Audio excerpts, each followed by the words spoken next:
আসসালামু আলাইকুম Fahmida's little kitchen and ব্লগসে আপনাদের সবাইকে স্বাগতম। নতুন একটা ভিডিও নিয়ে হাজির হয়ে গেলাম। কেমন আছেন সবাই?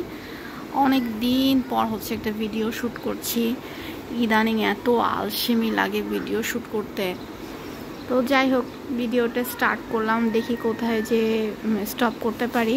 আপনারা প্লিজ লাইক দিয়ে ভিডিওটা স্টার্ট করে দেন। দেখা এই যে দুপুরে রান্নায় চলে আসছি। আজকে একদম চিংড়ি মাছ দিয়ে আর লাউ দিয়ে রান্না করব। এখানে হচ্ছে লাউ ডাল করে ফেলেছি অলরেডি, এটা সকালের জন্য। ব্যাস এই এতটুকুনি রান্না বান্না চলবে। আরও মাছ টাছ আছে, কি জানি লেফট ওভার তরকারি আছে অনেক, সেটাতেই হয়ে যাবে। তো এখন হচ্ছে ফুরানি দিয়ে এই তরকারিটা রান্না করব। তো চলেন চিংড়ি মাছ দিয়ে লাউ কত মজা করে রান্না করা যায় সেই রেসিপিটা আপনাদের মাঝে শেয়ার করি। সবার আগে প্রথমে হচ্ছে ফুরানিটা আমি ভেজে নিব। এরপরে হচ্ছে পেঁয়াজটা হালকা করে একটু ভেজে নিব, অল্প তেল দিতে হবে।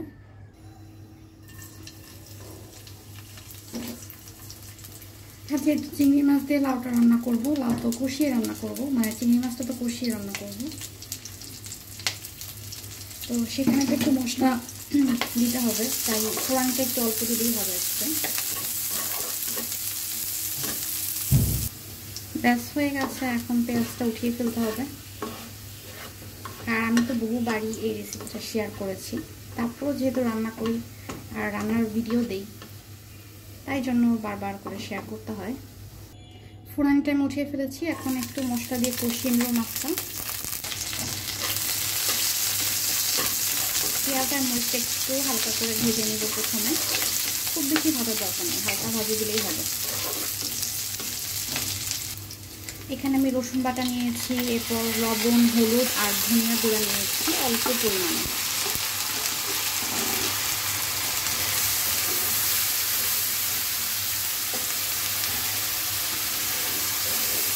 যেহেতু চিংড়ি মাছটা আমি এখানে কষিয়ে রান্না করব, তাই একটু স্পাইসের পরিমাণটা বাড়িয়ে দিলাম।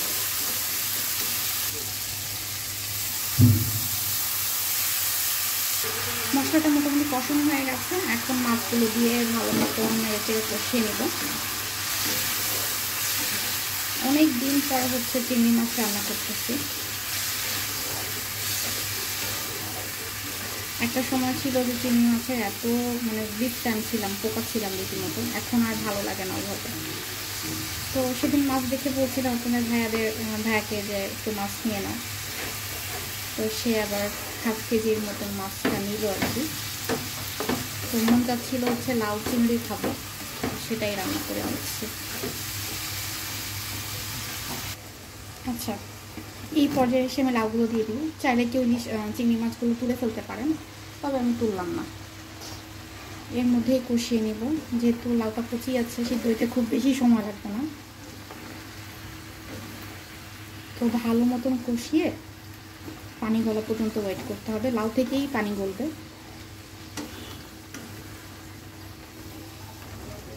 ঢাকনা দিয়ে ঢেকে দিব। একদম লাউটা গলে গেছে, এখন জাস্ট একটু ঝোলের পানি দিব। দেখেন গলে একদম ভর্তা হয়ে গেছে। ঝোলের পানি দিয়ে একটু জাল ওঠার পর হচ্ছে এই বিশেষ মশলাটা, আমাদের অঞ্চলে ফুরানি বলে, এটা দিয়ে দিব।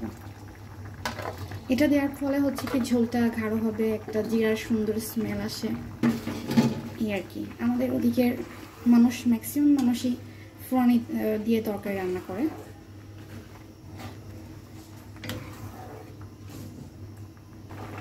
একদম লাস্ট পর্যায়ে এসে একটু ধনিয়া পাতা দিয়ে দিব, ফ্লেভার হবে সুন্দর। ব্যাস রান্না ডান। এখন একটু লেবুর সাথে দুপুরে খাওয়ার পালা।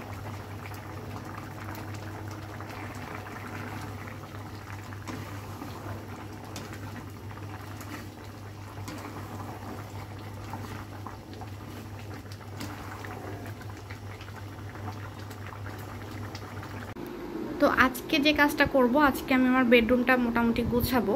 প্রথমে হচ্ছে বিছানায় চাদর বিছিয়ে দিব, আর হচ্ছে পর্দাটা চেঞ্জ করব। তো যেহেতু শীত আসতেছে প্রচণ্ড ধুলাবালি হবে, তো ভাবলাম যে সাদা পর্দা চেঞ্জ করে দিই। আর এই পর্দাটা অনেক দিন যাবত হচ্ছে বিছিয়ে রেখেছি, মানে লাগিয়ে রেখেছি। আজকে এই পর্দাটা চেঞ্জ করব, সিনথেটিক পর্দা। এইগুলো পর্দা না ইউজ করতে ভীষণ সুবিধা হবে, কারণ হচ্ছে ওয়াশ করতে ওয়াশেবল আর কি, ওয়াশের জন্য ভালো হবে। তো এই পর্দাটাতে কি কেনার সময় আপনাদের মাঝে শেয়ার করেছি কিনা আমার মনে পড়ছে না। তো এটা কিনেছি বহুত দিন হয়ে গেছে, কারণ আমি চাচ্ছিলাম যে আমার রুমে এমন একটা পর্দা থাকুক যেটা আমি ইজিলি হচ্ছে ধুইতে পারি, কারণ এগুলো হচ্ছে অনেক ভারী পর্দা। তো ঠিক আছে, এটা হচ্ছে আমি খুলে এটা লাগাবো, এরপর হচ্ছে বেডটা চাদর বিছাবো আর রুমটা মোটামুটি একটু গোছাবো।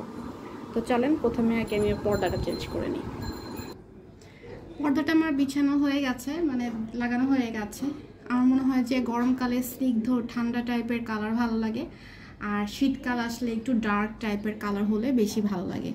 তো পর্দাটা দিয়েছি, এখন আমি টোটাল ওভারঅল লুকটা দেখাবো। রুমটাকে ক্লিয়ার করে নিই।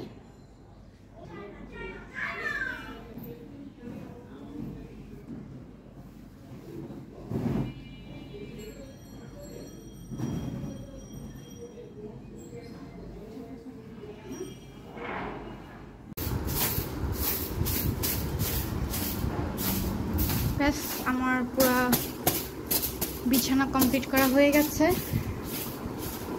এই যে লুক লাইক কিছুটা এমন।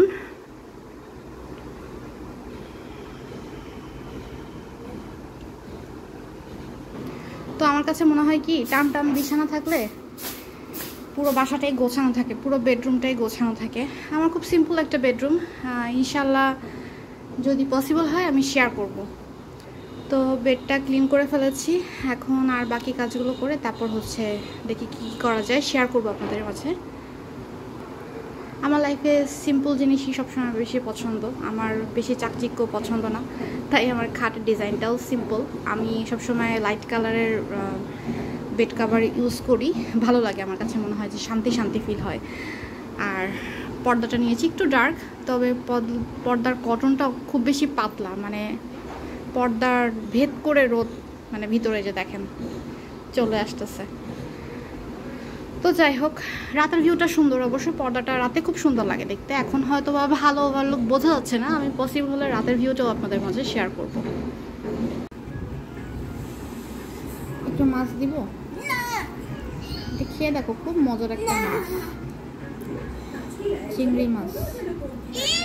একটু খেয়ে দেখো, যদি ভালো না লাগে আর খেও না। হ্যাঁ, সবাই খায়, সব বাচ্চারা চিংড়ি মাছ খায়, তোমার সব ফ্রেন্ডরা চিংড়ি মাছ খায়,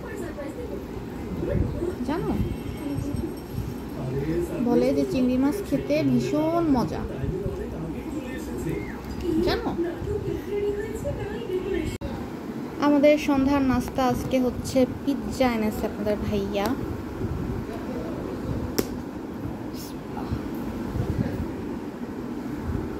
এই যে সুন্দর দেখতে।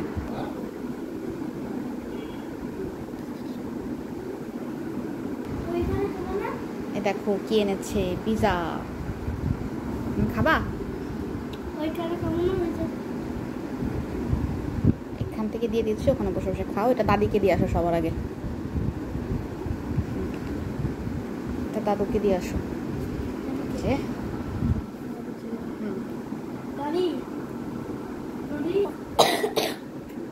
এই দুটা তোমার, আর এগুলো হচ্ছে আমার আর বাবার। ধরো, যাও।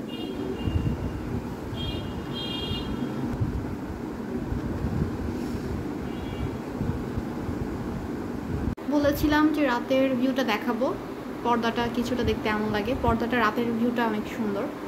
তো যাই হোক, ভিডিওটা লম্বা না করি, তো দেখা হবে নেক্সট কোনো ভিডিওতে। সে পর্যন্ত বিদায় নিচ্ছি, আল্লাহ হাফেজ।